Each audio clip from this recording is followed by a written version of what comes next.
housed at a Maryland youth facility at any time and were subjected to any sexual misconduct from staff members, you may be entitled to substantial cash compensation. Call our Maryland Juvenile Detention Helpline now at 800-495-3358. The deadline to file a claim is close. Call now to get the justice, closure, and the financial settlement you deserve. No matter how many decades ago it was, call our law firm's Juvenile Detention Sexual Abuse Helpline right now at 800-495-3358. 800-495-3358. 800-495-3358. 1450 WOL, Washington, D.C. WDCJ, Washington 95.9. WMMJ HD2. WKYS HD2. And worldwide at WOLDCnews.com. This is WOL News Talk 1450 AM and 95.9 FM 959. The views and opinions of the following show do not necessarily reflect the views and opinions of News Talk 1450 WOL,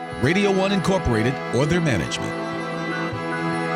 The topics, views, and opinions expressed on the air and via All Igniting Change with Barbara Arnwine, platforms by host Barbara Arnwine Esquire, guests, and supporters are their own and are independent of any organization, entity. Nothing said on the show or any of its platforms constitutes a client-attorney relationship or serves as legal advice counsel. No liability, explicit or implied, shall be extended to Igniting Change, its platforms, or the show's host. It's time now for Igniting Change, a weekly provocative and empowering program where you, the listener, can ignite change. Now here's your host, Barbara Arnwine. Get up, stand up. Stand up for your right. Good afternoon, everybody. Yes, it's the last day of good old 2024.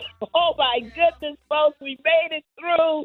I can't wait to see a new year, 2025. It's time to bring on the change. We're going to ignite some change, get into some good trouble in 2025. But before we do that, we're going to talk about good old 2024. And we have a incredible lineup of guests to help us look at this year that was, to talk about what happened, what were the major stories, what were the highlights, the lowlights, what do we do, how do we make a difference? Oh, folks, we got a show for you, and you know that I can't do this without my amazing co-host, the chair of the board of the Transformative Justice Coalition, who is also one of our nation's leading attorneys, who is also one of the boldest, baddest racial justice strategists in this nation. You know I'm talking about only one person who meets that definition. His name is Daryl D. Jones. Hey, Daryl. Hey, Barbara, and Happy New Year's Eve. It's so exciting to make it to the end of 2024. But, Barbara, I tell you, and I'll tell you again, 2024 seems to be going out with a bang on DEI and everything else that's happening. My goodness. You know, we have an exciting show to talk about the wrap-up of 2024, but let me tell you, it's kicking and screaming going out the door, Barbara. 2024 does not want to leave quietly. I tell you, folks, and it's the setup. That is for 2025, and we got to be ready now. This is not the time. You'll get that rest in right now, folks. But we got some work to do in 2025 because the ancestors are saying, hey, we've been here before. We've seen, bad presidents. We've seen horrible elections. We've seen racism. We know what it looks like, folks. All we have done in response is we've risen. We've never just fell apart and said, oh, well, it's all over. I'm going to sleep. I'm through. No, we've always been there to get the work done, to move us forward. And when we move forward as a people, when African Americans move forward as a people, everybody moves forward. Oh, there's so much to be said. So let's talk, folks, really quickly before we get to our amazing guests. We want to do two things. We want to, first of all, say that we're really, really upset, and we are 100% with all of those who are seeking justice for Mr. Robert Brooks. Right, Daryl? Oh, absolutely, Barbara. What a horrible situation that is. And New York, with the correctional institution that's there, they really do need a complete investigation into Robert Brooks. Barbara, this was the situation with the gentleman that was held in custody. Yes. And the officers took him to a medical room, right? A medical room for screening. You want to share the rest of that, Barbara? Oh, and they beat the hell out of him. That's what they did. They didn't take him to no medical room. They just took him to a chair and beat the hell out of him. And folks, we've been on this. We've been on the Brave Cave. We've been on all of this police abuse. We don't say her name for all the black women who have been killed by police. We know what this evil looks like. They beat the hell out of this man. And it got caught on actual video, and you can tell he's not fighting back. He's just being just really assaulted, officer after officer, just assaulting and beating him, and he died that night. And everybody now is trying to make sure that these murderers, because that's what they are held accountable. And so we are 100% with everyone in this nation who is rising up and demanding justice for Robert Brooks. We will not stop. We're also aware of similar situations around the country where people have been, quote, unalived after being beaten in police custody. We are on it. We will be there for you, just like we will be there for the Ahmaud Arbery family if they seek 100% justice for Ahmaud Arbery this year. That is so important.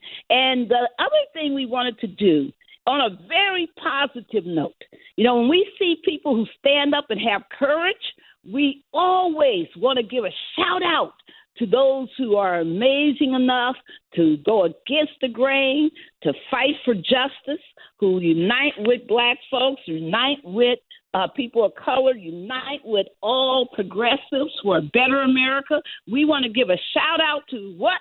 To Costco. Yes, folks are saying Costco. Wait a minute. Why are you shouting out Costco? I'm not shouting out because of prices or anything, folks. I'm talking about the fact that their board resisted a call by shareholders and other outside forces, and some outside forces that were seeking to make them denounce DEI, to run and hide like so many of these companies have done. So many of these cowards have dropped their programs for no reason other than the, quote, fear that somebody might attack them. And they have, done this wickedness. But the beauty of Costco is that instead of running and hiding and dismantling their DEI program like so many of these colleges have done, like so many of these other companies have done, what they did instead was to issue a statement, an affirmative statement saying they are pro-DEI. That diversity, equity, and inclusion is the answer for our nation, and that it's important, and that they will not cower, they will not run, and they will continue to do what they've done in the past. Daryl, you got a word on that one quick? Oh yeah, Barbara. It's really interesting because when you're dealing with Costco and other major companies like that, they are looking at the times that they think is coming in 2025, and they think there's going to be this strong anti-DEI movement, and that the courts will be in their favor if they begin to dismantle it. And what this board did, what the Costco board did, Barbara, this was a unanimous decision from the board at Costco. And, I've got to read the quote. It says, our board has considered this proposal and believes that our commitment to an enterprise rooted in respect and inclusion is appropriate and necessary. The report requested by this proposal would not provide meaningful additional information to our shareholders, and the board thus unanimously recommends a vote against this proposal. That's the type of board, Barbara, that's needed in these businesses, and in the times such as this, when we're fighting all of this anti-DEI stuff that's out there. I mean, and I want people to know that, TJC, we're a fighting organization. TJC, we're a leadership organization. TJC, we're lean, mean, we get things done. I want you to right now give to TJC. This is your last 2024, opportunity to give. Please go to tjcoalition.org, tjcoalition.org, and donate to us.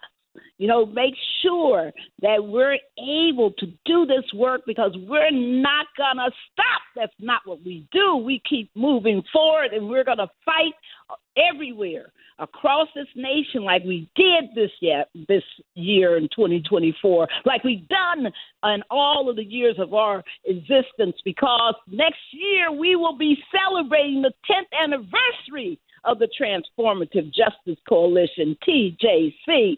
So everybody, thank you for all you've done. This will be not only the 10th anniversary of TJC, it'll be the 10th anniversary of Igniting Change in March. Oh, we're so excited. There's so much to talk about. But before we get to our guests, we're going to talk about all of this, one thing we got to bring up first.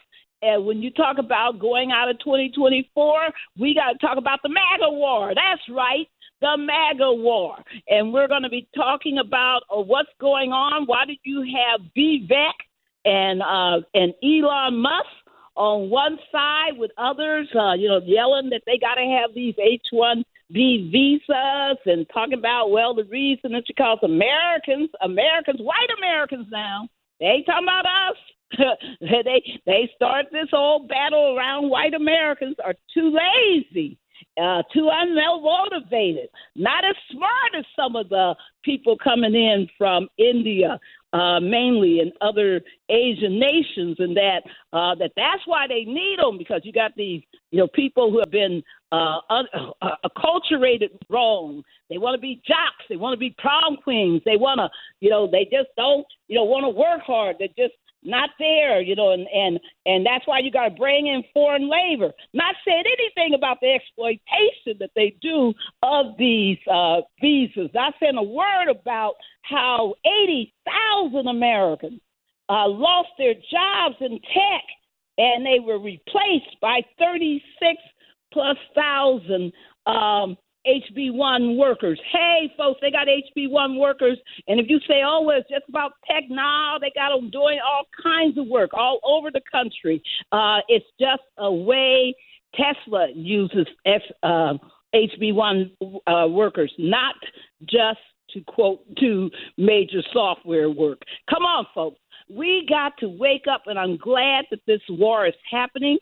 And because one thing it's doing, it shows one principle, folks. Haters got to hate. They got to have somebody to hate on.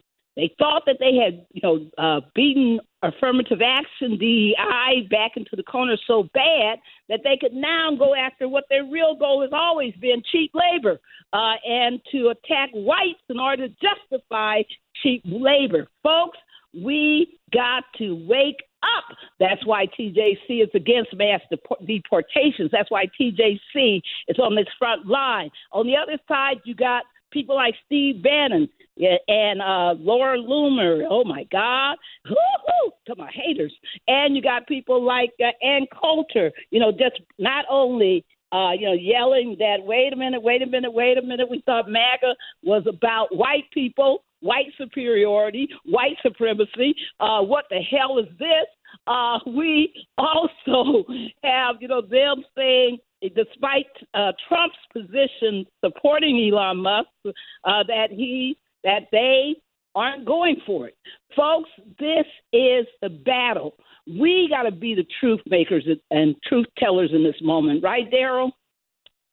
You're absolutely right, Barbara. And, when we're talking about the H-1B visas, we're talking about, these programs, really business programs that are being put in place so that many of the national businesses and larger businesses can bring in folks from overseas to supplement what they're doing. And as you've indicated, Barbara, oftentimes it's at a lower price than what they can educate and bring the American workers up to. It's really interesting because I think Congresswoman Jasmine Crockett, Barbara, put it best when she said those that supported President Trump and J.D. Vance in this movement, they got played. That's not my word. That's theirs. Her word. Played. They got played.